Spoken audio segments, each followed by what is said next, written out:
Top quality और consistent performance के लिए सिर्फ सिल्वर पंप। टॉप क्वालिटी और कंसिस्टेंट परफॉर्मेंस के लिए सिर्फ सिल्वर पंप, नाम याद रखना।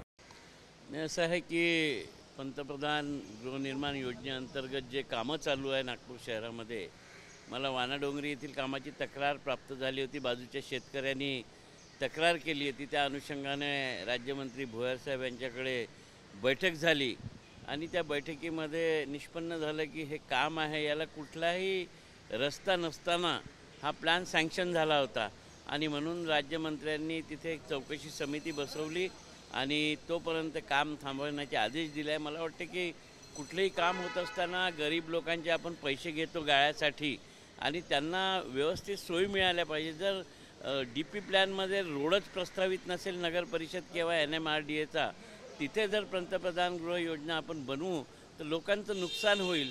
तर हे तपासूनच अधिकाऱ्यांनी काम केलं पाहिजे।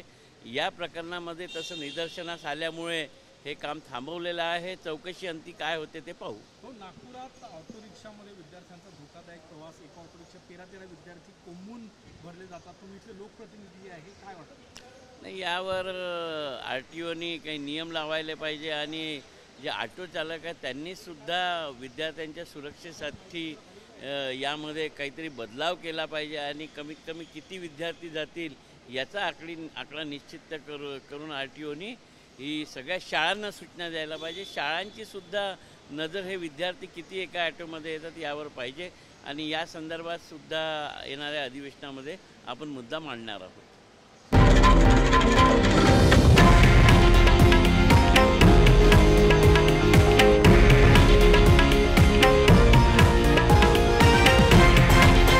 हे आहे देशातील नंबर 1 न्यूज नेटवर्क आणि आपण पाहत आहात TV9 मराठी, एकमेव।